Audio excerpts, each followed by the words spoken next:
ძველმანების ბაზრობაზე გამოტანილი ამ ლამფის ღირებულება თავისივე ასაკის ოდენობისაა. 50 წლის ნივთს მეპატრონე დღეს 50 ლარად იყიდის. გარდა ამ ნივთისა, ბაზრობაზე ყურადღებას ხელნაკეთი თუ სხვა საოჯახო ნივთი იპყრობს. ტანისამოსი ძველი ფოტოები, აქსესუარები, ავეჯი, წიგნები თუ სხვა. ძველმანების ბაზრობა დღეს ტურისტებისა და ადგილობრივი დამთვალიერებლების ნაკლებობას არ უჩიოდა. ეს პირადად დრედები გავიკეთე, 2 დრედი გავიკეთე და ვაპირებ, რომ ეს შევიძინოს ნეპალური აქსესუარებია და თან მისაღებ ფასები სხვათა შორის. გამოფენა გაყიდვის პარალელურად აქვე ბულვარის ტერიტორიაზე დღეს მსურველებს პირსინგებისა და დრედების გაკეთებაც შეეძლოთ. გაოცებული ვარ ძალიან ლამაზი ნივთებითა, ტანსაცმელითაც ყველაფერი ძალიან მინდა, დედაჩემს ვთქვა.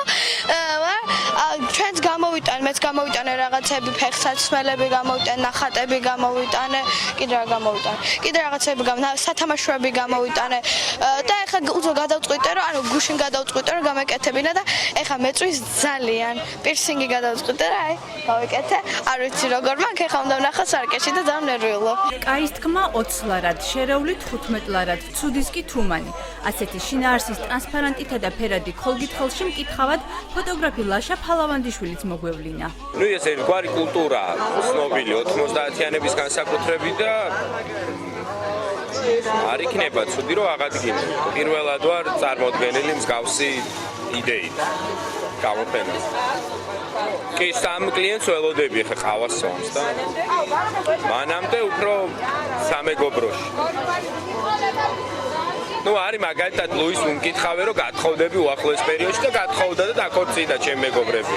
დღეს განსაკუთრებული მოთხოვნა კოქტეილის სახელწოდებით მეობა ყველას ჰქონდა. ღვინის კოქტეილი აღნიშნულ გამოფენაზე დედაქალაქში უკვე წლების განმავლობაშია წარმოდგენილი. ყველა ფლიმარკეტზე რაც ტარდება თბილისში, აქამდე 7 ჩატარდა თუარცადი, ყველაზე ვიყავით პირველიდან.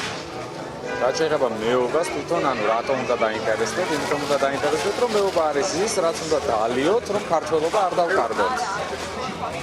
და რა გაქვს წარმოდგენილი? ღვინის კოქტეილი არის უნიკალური, პირველი ქართული ეროვნული. ძველმანების გამოფენა გაყიდვის იდეა 7 წლის წინ ქეთევან მანგოშვილს გაუჩნდა. ღონისძიება ტრადიციულად თბილისში იმართებოდა, წელს კი საინტერესო ნივთების შეძენა ბათუმშიც გახდა შესაძლებელი. მიზანი არის ის, რომ ზოგადად არის ძალიან კარგი ღონისძიება და თითქმის მსოფლიოს ყველა ქალაქში არის და არ იყო საქართველოში არსად. აპრილიდან დავიწყეთ თბილისში გაკეთება, ყოველ 2 კვირაში ერთხელ არის ხოლმე და ეხლა რადგან დააცხადა ხალხი ბათუმში არის, ეხლა ვაკეთებთ უკვე ბათუმში. ძველმანების გამოფენა გაყიდვის მოწყობა ბათუმში მომავალში იგეგმება და მასში მონაწილეობის მიღება ყველა მსურველს შეეძლება.